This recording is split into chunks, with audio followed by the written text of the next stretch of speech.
ومفتاح باب اليسر سيدنا ومولانا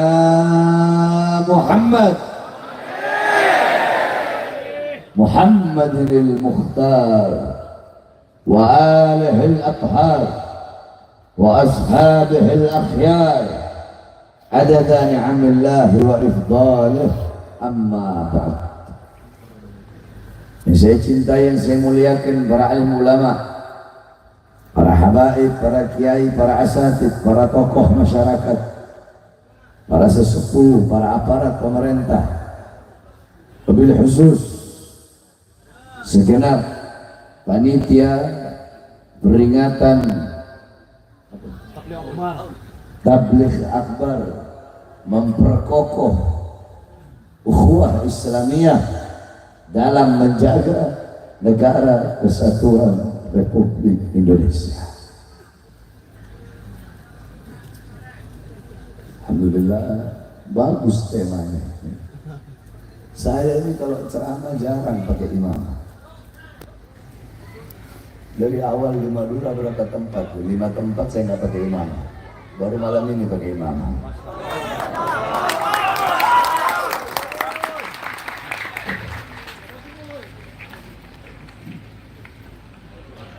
Alhamdulillah, segala puji dan syukur kembali kepada Allah Subhanahu wa ta'ala. Dialah Allah Subhanahu wa ta'ala yang maha besar. Yang besar selain Allah, dialah Allah Subhanahu wa ta'ala yang maha kaya. Yang kaya selain Allah miskin. Dialah Allah yang maha berkuasa selama-lamanya. Yang berkuasa selain Allah kadang berkuasa dan kadang tidak berkuasa. Dialah Allah yang maha kuat, yang maha perkasa. Yang kuat selain Allah, yang perkasa selain Allah lemah. Dialah Allah yang maha tahu. Yang tahu selain Allah adalah pencari pengetahuan. Dialah Allah yang maha berilmu. Yang berilmu selain Allah adalah pencari ilmu. Dialah Allah yang dimana kedekatan hamba dengannya tidak akan membuat hamba itu setara dengannya. Jauhnya hamba darinya tidak akan menjadi dinding penghalang yang membatas antara dirinya dengan hamba. Dialah Allah yang maha melihat. Yang melihat selain Allah buta terhadap warna-warna yang jauh, warna-warna yang tidak tampak, bentuk-bentuk warna zat wujud yang tersembunyi. Dialah Allah yang maha mendengar. Yang mendengar selain Allah tuli terhadap suara-suara yang jauh, dan suara-suara yang dekat akan menulikannya. Dialah Allah yang dimana seluruh alam semesta diliputi dengan keagungan, kebesaran, kemuliaan dan keluhurannya. Dialah Allah yang maha hidup. Yang hidup selain Allah pasti akan mati. Yang ada selain Allah pasti akan tiada. Yang wujud selain Allah pasti akan binasa. Sedangkan hidupnya Allah, adanya Allah, wujudnya Allah kekal abadi, tidak akan pernah musnah, hancur dan binasa selama-lamanya. Dialah Allah yang menggerakkan lubmu menggerakkan fuadmu menggerakkan golbumu menggerakkan sadr yakni jawarih. Saudara-saudara, ini perkara jarang kalian tahu, bahwasanya hati itu memiliki 4 lapisan. Lapisan yang pertama namanya sadr. Ada satu kitab yang dimana ini kitab menjelaskan al-farqu baina sadr wal galab wal fuad wal lub. Sadr, sadr apa makna? Mana sadr? Dada. Sadr itu artinya dada. Inilah lapisan pertama. Wallahu alimun bidzatis sudur. Allah yang mengetahui hal-hal yang berada di balik dada, sehingga sadr bisa diartikan hati. Itu lapisan pertama. Lapisan kedua namanya galab, atau kita sebut hati. Kenapa disebut hati? Summiyal qalbu bil qalbi litaqallubihi. Hati itu dinamakan qalbu litaqallubihi karena sering berubah-ubah. Ayo semuanya yang hadir di sini sama-sama kita ngaji. Saya nggak ceramah, anggap aja ini lagi ngaji. Ikuti saya. Bismillahirrahmanirrahim. Summiyal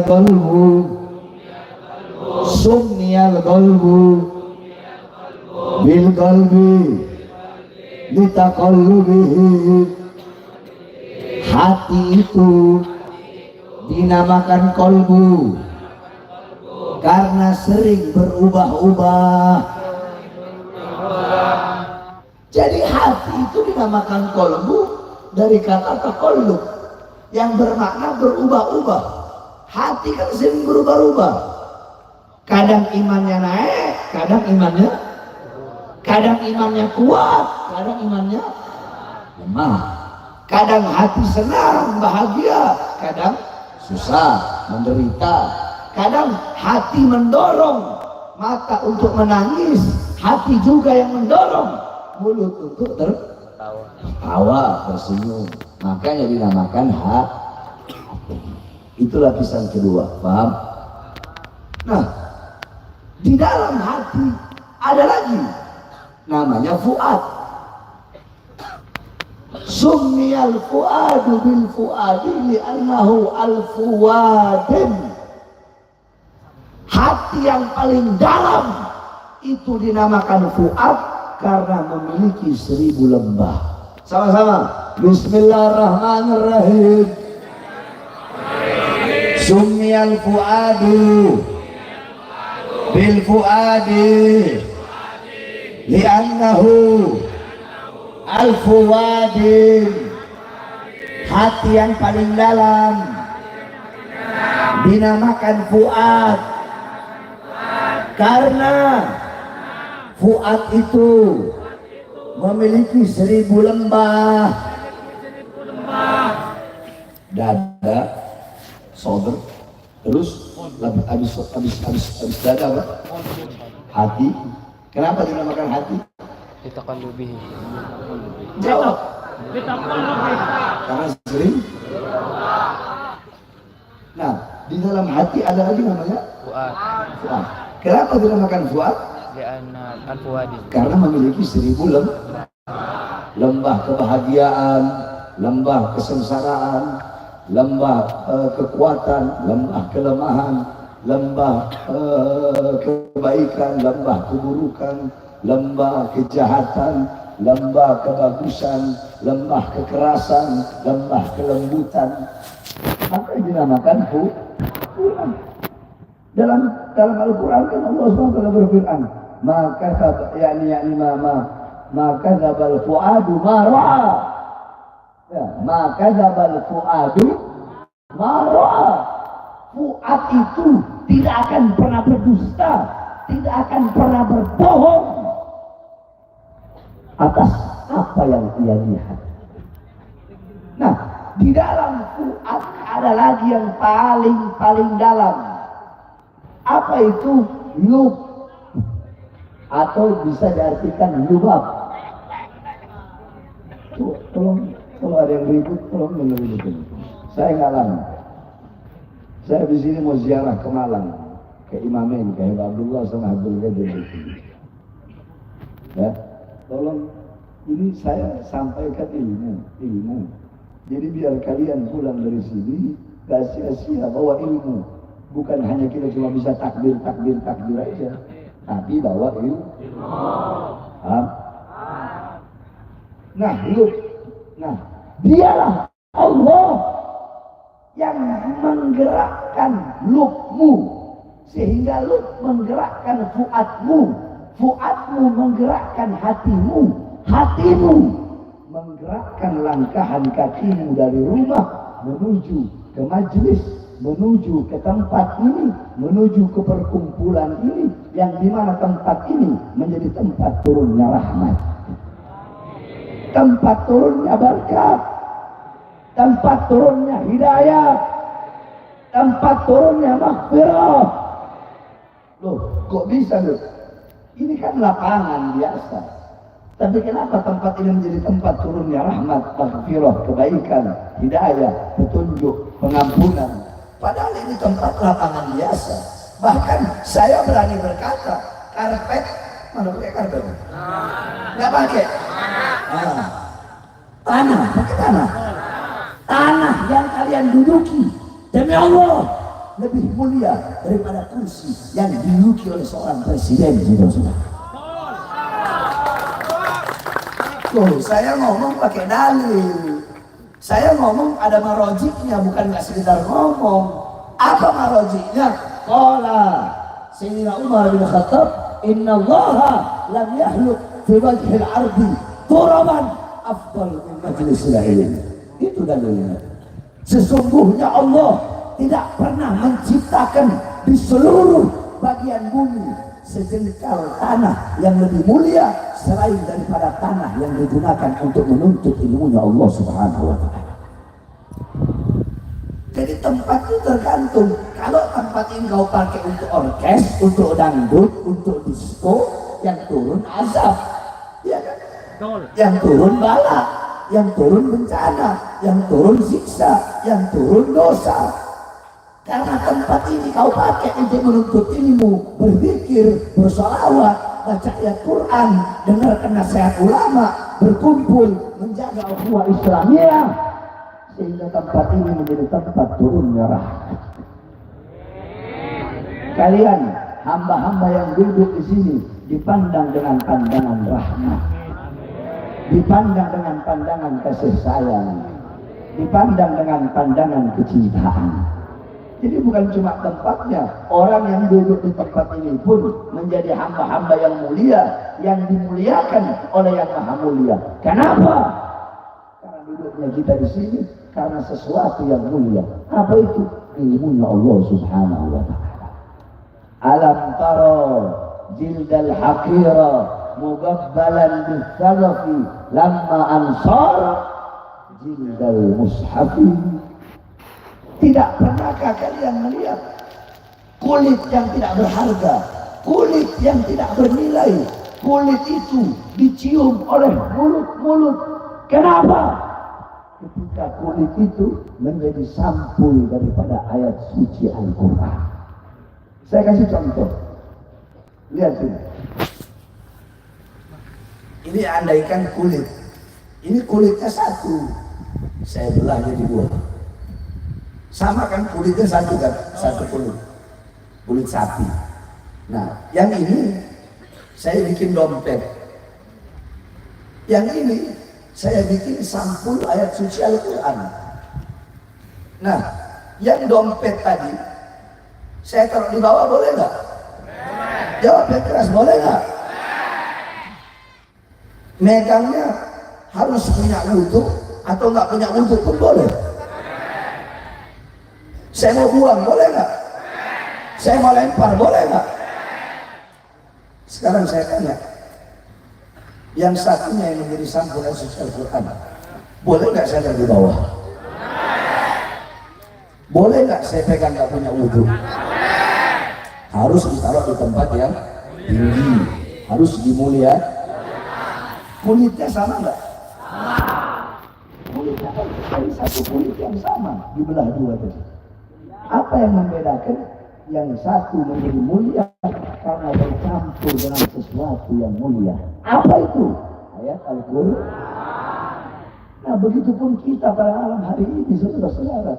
Kita ini ibarat kata kulit yang bercampur dengan sesuatu yang mulia. Siapa itu?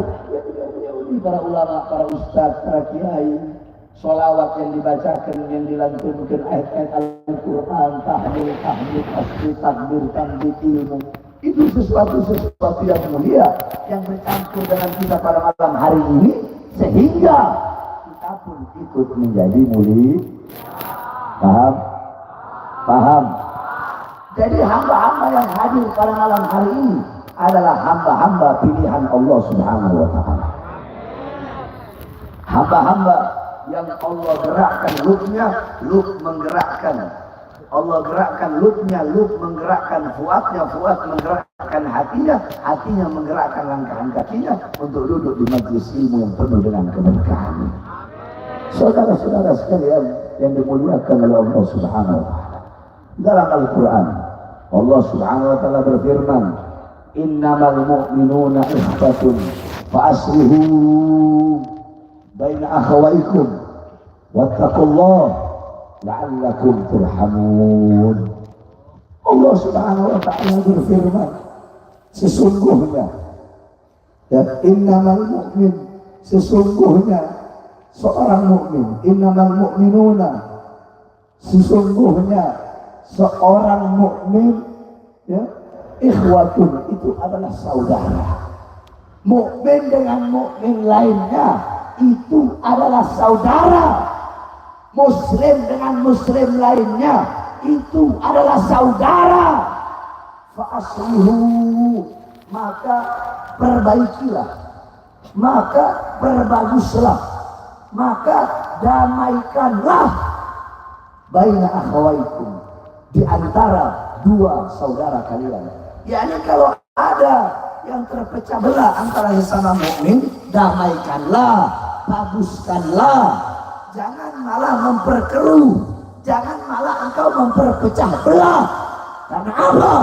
Karena umat Islam, umat mukmin itu satu saudara. Sampai-sampai Rasulullah mengatakan, kalbunyan, al-mu'min lil-mu'min kalbunyan, yasuddu ba'duhu ba'dan. Mukmin yang satu dengan mukmin lainnya kalbunyan, bagaikan bangunan. Sambil Rasulullah menggiringkan tangannya, apa namanya? Dimasukkan begini tangannya. Kalbunyan, bagaikan satu bangunan, yang dimana bangunan yang lain saling mengokohkan dengan bangunan yang lainnya. Pondasi mengokohkan dengan tiangnya, tiang dengan tiang saling mengokohkan. Nanti atap kokoh dengan tiang. Pondasi nggak bakal kebangun kalau tiang tidak bakal kebangun kalau nggak ada pondasi. Atap nggak bakal berdiri kalau nggak ada tiang. Jadi mukmin dengan mukmin itu harus saling mengisi. Kekurangan mukmin yang lain diisi dengan mukmin yang lainnya. Mukmin yang punya kelebihan isi kekurangan mukmin saudaranya. Sampai-sampai dikatakan lagi oleh Rasulullah SAW, masalul mu'min. Ini saya nggak tahu kalau acara Islamnya ini dadakan aja nih. Masalul mu'min fi tawaddihim wa ta'atufihim wa tarahumihim. Tadinya saya mau bahas perang nggak jadi. Wah, tapi nanti kita lihat kalau ada nyambung-nyambungnya kan bisa jadi. Iya kan? Betul lah. Betul lah. Ya, lihat aja endingnya seperti apa. Paham? Masalul mu'min, masalul jasad. Perumpamaan mukmin. Yang pertama Rasulullah bilang, orang mukmin itu kayak apa? Jawab sama-sama, Bapak Ibu. Orang mukmin seperti apa? Seperti apa? Yang harus saling memperkuat antara yang lain. Dapat ilmu nggak? Bawa pulang itu. Jangan cuma masuk kuping kanan keluar kuping kiri. Tadi hati berapa lapisan? Yang pertama apa? Saudara. Lapisan kedua? Qalbun. Lapisan ketiga? Lapisan paling dalam? Nah, perumpamaan yang kedua, perumpamaan mukmin bagaikan jasad fi tawaddihim wa ta'atufihim wa tarahumihim, di dalam saling tolong menolong, di dalam saling bahu membahu, di dalam saling mengasihi, di dalam saling menyayangi. Itu bagaikan jasad. Apabila ada sebagian idza ishtaka minha udwun tada'a sa'irul jasad bis-sahari wal humma. Apabila ada sebagian anggota tubuh yang merasakan sakit, maka seluruh anggota tubuhnya merasakan sakit. Jadi kita sesama mukmin dalam saling tolong menolong, dalam membantu, dalam menyayangi, dalam mengasihi, itu bagaikan jasad. Saya tanya, kalau kalian sakit gigi, apakah yang sakit cuma gigi? Satu badan ikut sakit, betul? Makanya saya paling marah sama apa itu yang nyanyi Megizet itu. Dia bilang lebih baik sakit gigi, lebih baik sakit gigi daripada sakit hati. Apaan dia belum coba aja, dia belum merasakan sakit gigi kayak bagaimana sakit. Yang penting sakit hati daripada sakit gigi. Saya sakit gigi kemarin, ampun, naudzubillah min dzalik.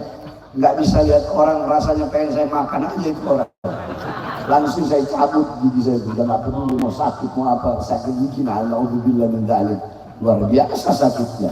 Kok bikin lagu lebih baik sakit gigi. Sejak kata siapa kau nggak merasa gigi kau? Coba kau rasa sakit gigi kau. Betul? Paling nggak gigi? Sakit dong. Jadi kalau sakit gigi, apakah cuma gigi yang merasa sakit? Seluruh anggota tubuh merasakan sakit. Nah, mukmin pun begitu. Dalam saling tolong menolong. Apabila ada saudara kita mukmin yang lain kena musibah, musibah dia sama seperti musibah kita. Jadi dari orang itu jangan nafsi-nafsi. Kau nafsi-nafsi, sendiri-sendiri. Udahlah, terserah. Urusan ente, urusan anak. Nggak boleh begitu. Itu bukan mukmin yang baik namanya. Itu bukan mukmin yang bagus namanya. Sedangkan kita harus menjaga ukhuwah. Makanya kan kata Rasulullah, la taqata'u wa la tabaghadu, la tafaraqu wa la tahasadu. Kata Rasulullah, jangan kalian saling membelakangi, jangan kalian saling berpisah, bercerai-berai, jangan kalian saling memutuskan tali silaturahmi. La tahasadu, jangan kalian saling hasud, jangan kalian saling iri, jangan kalian saling dengki. Sehingga karena hasud, karena iri, karena dengki bisa merusak ukhuwah Islamnya. Saya kasih tahu sama kamu ya, inna awwala ma'asiyatin fis sama al-hasad wa awwala ma'asiyat fil ard al-hasad. Maksiat pertama di langit itu hasud. Maksiatnya siapa? Maksiatnya iblis. Jadi iblis itu sifat sombongnya itu bukan terus tiba-tiba keluar begitu aja, enggak. Sifat sombong iblis itu didorong oleh sifat hasud. Jadi dia hasud dulu iri sama Adam. Kenapa? Kok Adam yang anak baru kemarin sore, kata iblis. Ibaratnya, ini Adam anak kemarin sore, baru diciptakan. Saya lebih lama ibadahnya. Saya lebih lama ibadahnya. Saya ini pimpinan malaikat. Di langit pertama alim nama saya, di langit kedua alim, abid, zahid, warid, sampai di langit ketujuh namanya Azazil, pemimpin para malaikat. Tapi kok saya disuruh sujud sama Adam? Kenapa kok Allah nggak suruh penduduk langit sujud sama saya? Iri nggak iblis? Hasud nggak iblis? Dan nggak iblis? Sehingga karena iri, karena dengki, karena itulah yang membangkang perintah Allah yang telah jelas-jelas nyata Allah sudah perintahkan. Karena dia iri, karena hasud, Dia nggak mau mengikuti perintah Allah Subhanahu wa Ta'ala. Nah ini bahaya, orang hasud ini bahaya. Karena apa? Ini kan bahasa ukhuwah Islamiyah kan? Nah kalau ingin menjaga ukhuwah Islamiyah, la taqata'u, la tabaghadu, la tahasadu. Jangan kalian saling memutuskan silaturahmi, dan yang penting tadi itu, jangan kalian saling jangan kalian saling ini. Yang habib nggak boleh ini sama kiai. Yang kiai jangan ini sama habib. Kalau udah ustaz atau kiai ada sifat hasud, iri, kenapa tuh habib kok dimuliakan? Kenapa kok itu habib dicium tangannya bolak-balik? Kenapa? Timbul sifat hasud, awas. Timbul sifat iri, sehingga bagaimana caranya orang nggak percaya sama habib. Sebab hasud itu, tahu orang hasud? Hasud itu nggak nyari keuntungan, bukan. Saya kasih tahu sama kamu, hasud bukan mencari keuntungan. Dulu iblis pernah datang ke Fir'aun. Ini cerita langka. Iblis datang ke, kata iblis begini, on, engkau tak pernah ngaku Tuhan. Bejat kata on. Ya, saya ini nggak pernah ngaku Tuhan, Fir'aun. Kok bisa kamu bejat karena kamu ngaku Tuhan? Saya manusia paling laknat, nggak pernah ngaku Tuhan. Kamu kok bisa-bisa ngaku Tuhan? Fir'aun ngomong, gila. Bede apa enggak?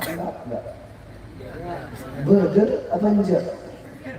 Orang lebih enak dari kita berdua. Paham ya? Ada nggak yang lebih hina dari kita? Yang lebih bejat dari kita? Kata iblis sama Allah. Iblis bilang ada. Saya punya tim sukses, kata iblis. Tim sukses untuk apa? Tim sukses untuk menyesatkan manusia. Nah, kalau ini orang berhasil menyesatkan manusia, maka aku beri dia hadiah. Satu waktu dia berhasil, maka aku datang, aku bilang, kamu mau hadiah apa? Ternyata ini orang-orang hasud. Dia bilang, saya cuma pengen satu, sapi milik tetangga saya mati. Sapi milik tetangga saya Kenapa? Karena sapi milik tetangganya lebih gemuk, lebih sehat, lebih seger, lebih besar dari sapi milik dia. Jadi dia hasud. Iblis bilang, kalau urusan mati itu urusan Allah. Udah begini aja, saya kasih kamu 10 ekor sapi. Tak mau. Engkau tak mau. Saya maunya makan sapena tetangga kok. Yaudah, saya kasih 100 ekor sapi. Nggak mau, jangankan 100 ekor. Andaikan kamu mau kasih saya semua sapi yang ada di dunia, saya nggak mau. Saya cuma mau sapi milik tetangga saya mati. Coba kalian bayangkan, bahaya nggak? Jadi hasud itu bukan saingan, bukan. Contoh, siapa? Ini Ustadz dua nih, dia dagang. Yang ini dagang buah, yang ini dagang buah. Nah, yang ini, siapa itu namanya? Ustadz Ahmad Fawaid ini, yang beli banyak. Banyak.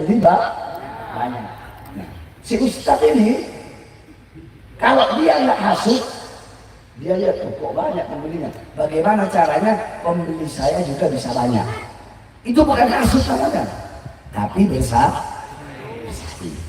Itu bukan Kalau dia hasud, bagaimana caranya tokonya si Fawaid rusak, tokonya hancur, pembelinya nggak ada? Itu namanya hasud. Paham nggak? Bisa bedain ya?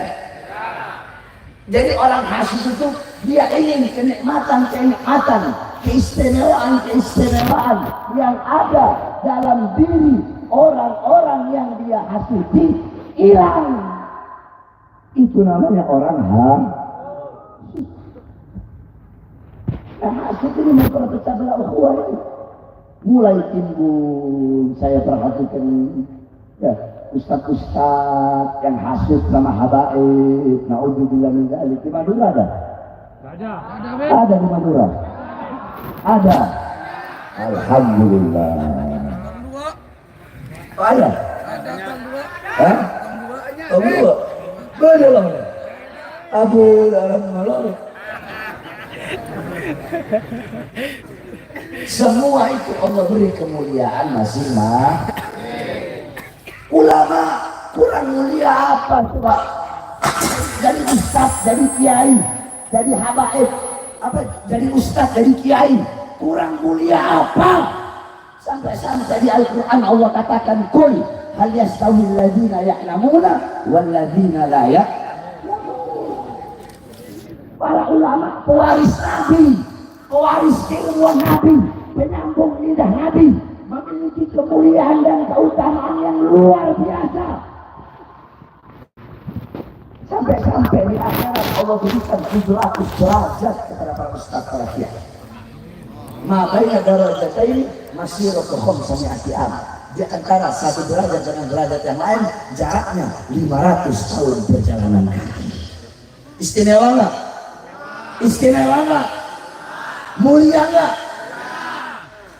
Nah, udah istimewa, udah mulia, kenapa kok masih pakai hasud sama habaib?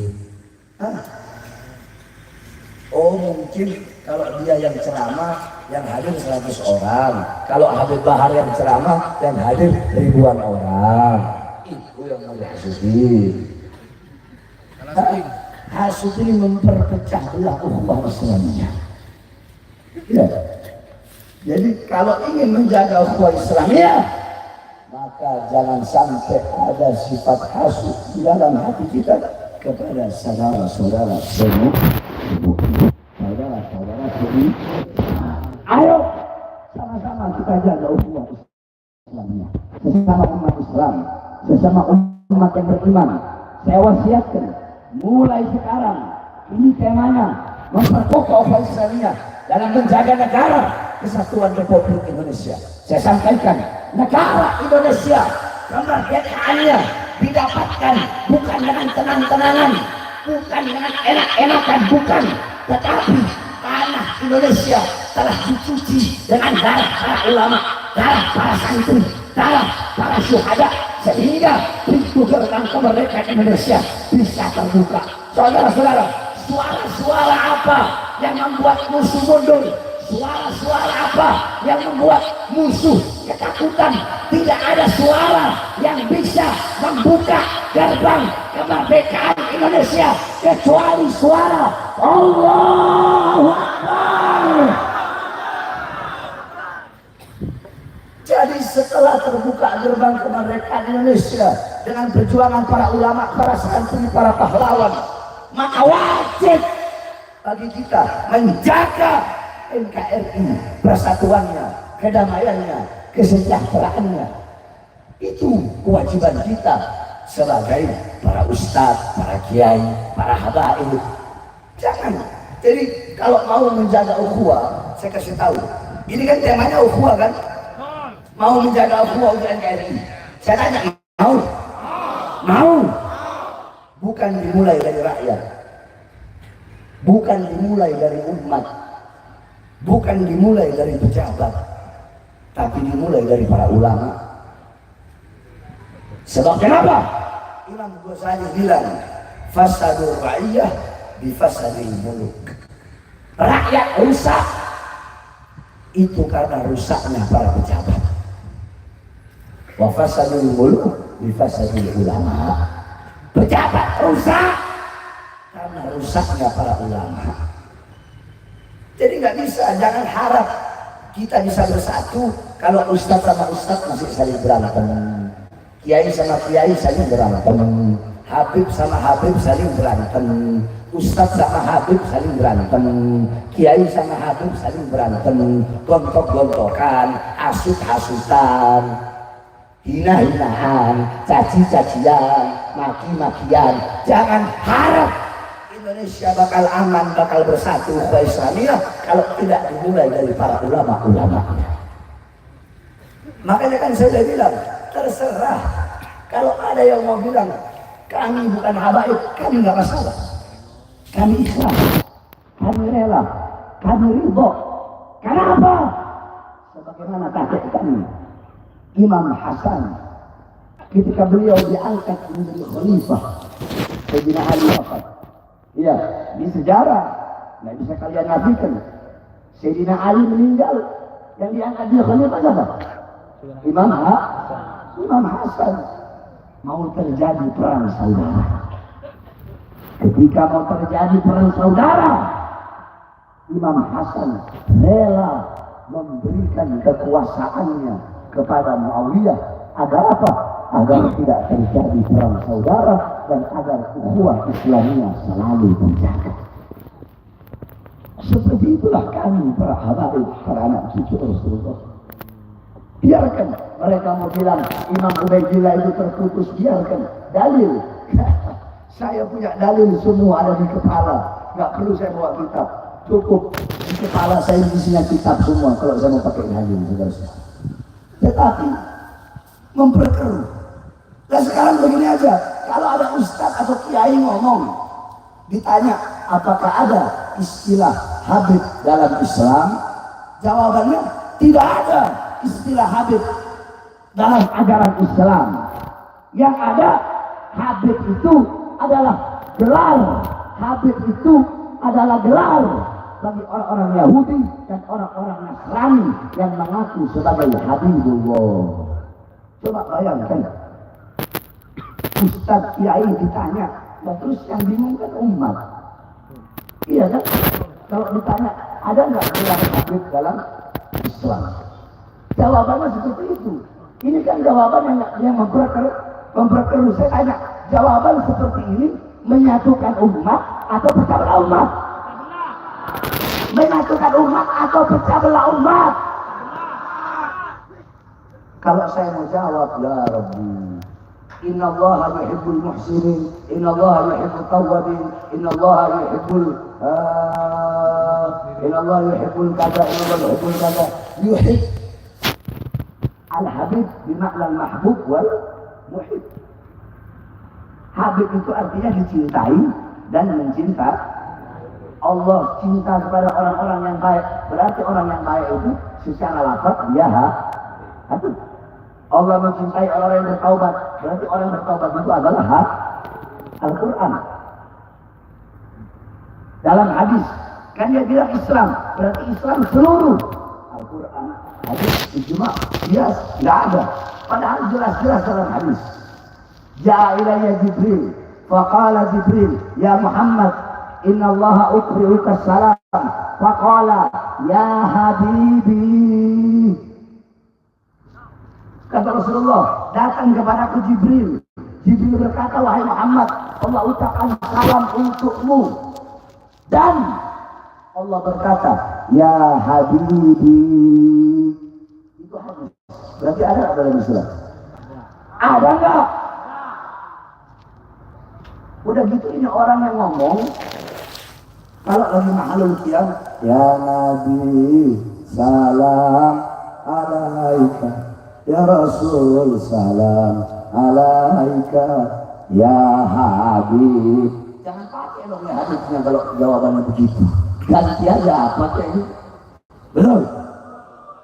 Nah, pertanyaannya, yang mau pecah belah umat ini siapa? Saya atau oknum-oknum Ustadz Kiai Habib seperti itu? Siapa? Bagaimana hukumnya memanggil? Bagaimana hukumnya memanggil seseorang dengan sebutan Habib? Apa jawabannya? Apabila memanggil dengan sebutan Habib, orang itu bisa menjadikan dia sombong, maka hukumnya haram. Enak banget haram ini. Ya ini jadi orang itu coba tawarru anil fitnah. Berhati-hati dalam berfatwa, berhati-hati dalam mengeluarkan ijtihad, pendapat. Kalau kasih jawaban yang tawazzun, di tengah. Kalau kalian tanya ke saya bakal jawab, apa hukum jikalau memanggil Habib, Ustaz, Kiai, Syekh, Abuya, Tuan Guru itu bisa menjadikan dia sombong, maka hukumnya haram. Jawaban begitu adil nggak? Adil nggak? Adil nggak? Itu baru adil. Tapi kalau mau dijawab bisa dijawab. Al-adah muhakkamah. Adat itu bisa menjadikan hukum. Iya, sama seperti di Al-Quran. Emang di Al-Quran Allah menjelaskan zakat fitrah itu harus pakai beras, ada? Enggak, sini yang dipakai adalah ada kebiasaan. Di Indonesia kebiasaan makanan pokoknya apa? Beras, maka pakai beras. Nah, uruf kebiasaan yang baik, uruf adat istiadat yang baik. Orang berilmu kalau di Madura dipanggilnya apa? Dipanggilnya Kiai ke pasaran. Selain Kiai ada nggak? Lora. Itu adat istiadat yang baik bukan? Itu saya tanya, jawab yang keras. Adat istiadat yang baik apa bukan? Nah sekarang saya tanya, Habib itu udah menjadi adat istiadat sebutan bagi siapa? Jawab yang keras. Jawab yang keras sama-sama. Siapa? Siapa? Terus kok bisa dibilang seperti itu? Nah oknum-oknum seperti inilah yang memperpecah belah ukhuwah Islami. Makanya ayo sama-sama kita jaga ukhuwah Islami.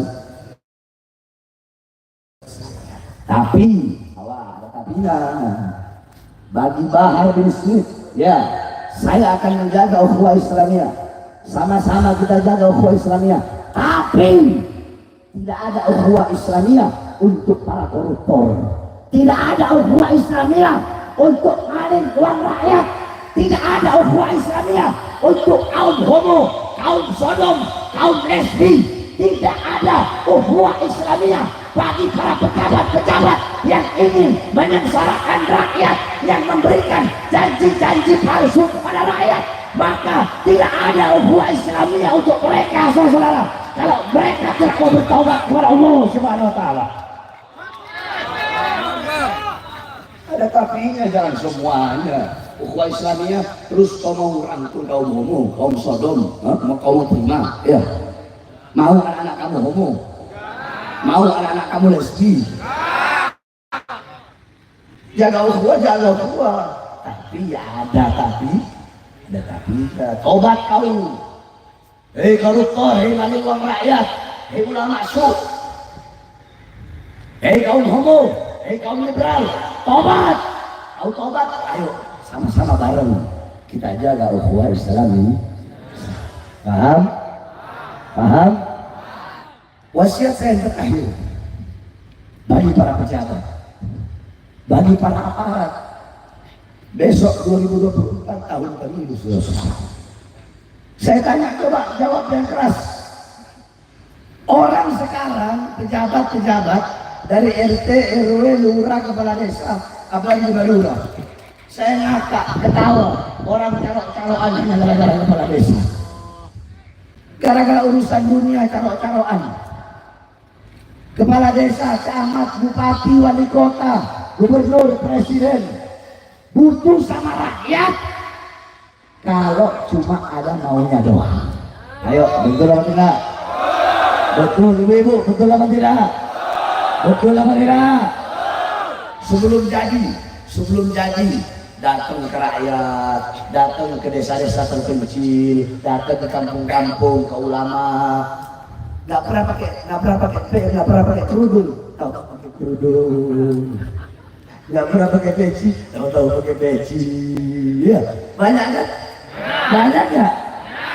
Sambil ngomong, saya berjanji memakmurkan rakyat, mensejahterakan rakyat, berbuat adil kepada rakyat, berbuat baik kepada rakyat. Tapi nyatanya setelah jadi yang makmur bukan rakyat, yang sejahtera bukan rakyat, tidak ada keadilan, tidak ada kebaikan. Rakyat yang susah tambah susah, yang miskin tambah miskin, yang makmur asing, yang makmur partainya, yang makmur politiknya. Kita bangsa dan rakyat Indonesia menjadi budak di negara kita sendiri, saudara-saudara. Saya tanya, betul tidak? Ayo jawab ibu-ibu. BBM naik? BBM naik nggak? Naik nggak? Minyak goreng naik nggak? Cabai naik nggak? Kebutuhan pokok naik nggak?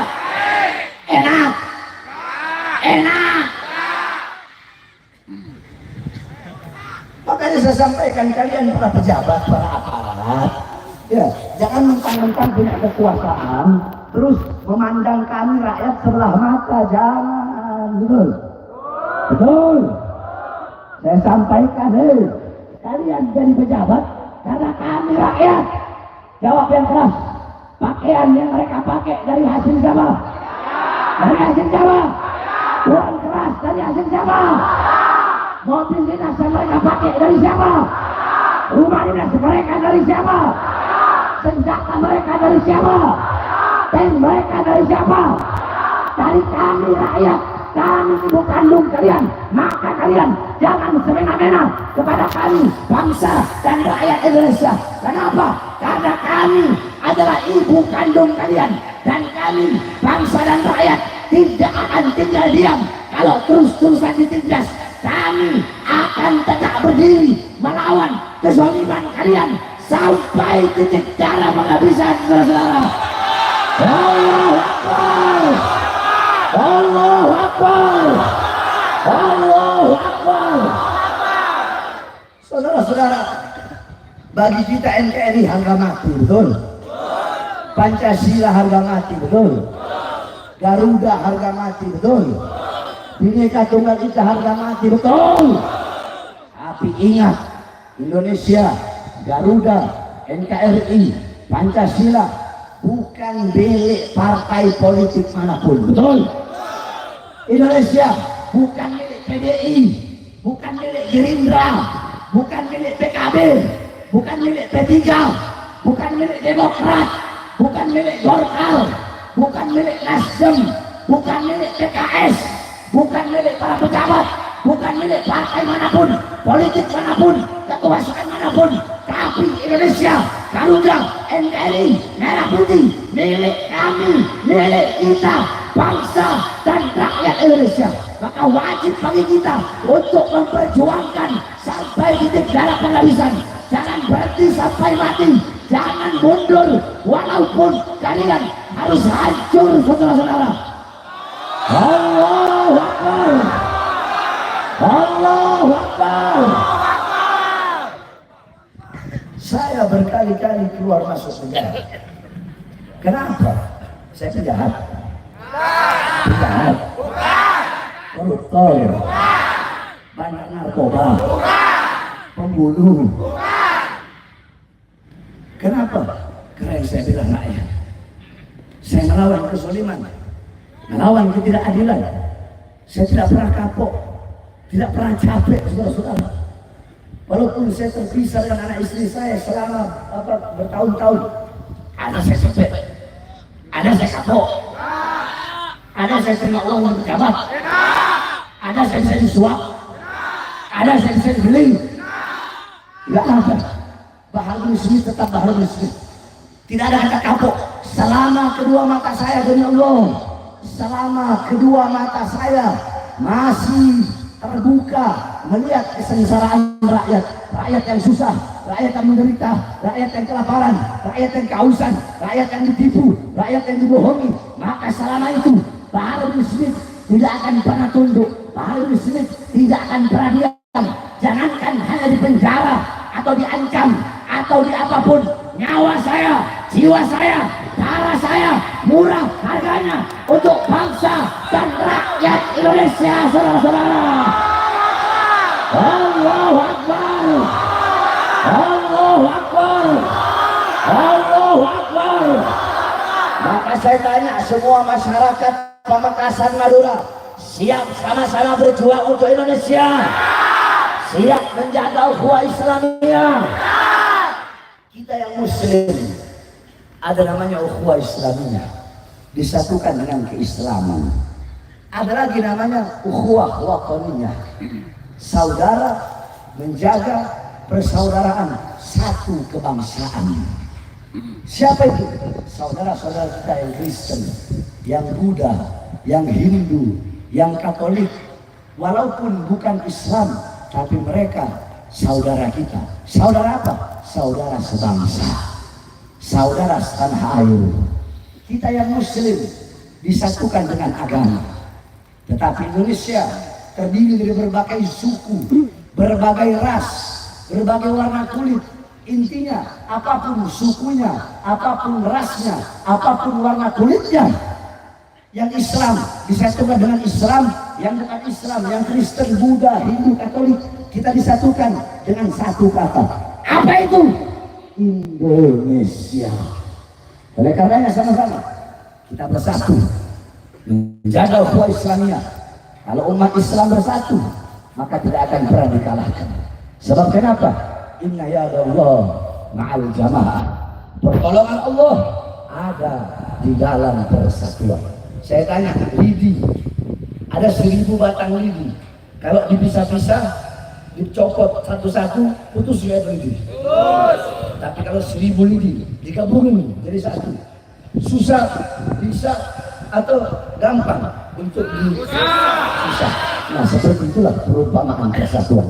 Saya tanya sekali lagi, jawab yang keras. Masyarakat Pamekasan siap jaga ukhuwah Islamiyah, siap jaga ukhuwah wataniyah, siap hancur demi Islam, siap binasa demi Indonesia, siap mati demi merah putih. Angkat tangannya. Allahu Akbar, Allahu Akbar, Allahu Akbar. Indonesia merdeka, merdeka, merdeka, merdeka. Hidup Indonesia, hidup Islam, hidup Pancasila, hidup Garuda, hidup merah putih, hidup ulama, hidup Ahlussunnah wal Jamaah, hidup kiai, hidup habaib. Allahu Akbar.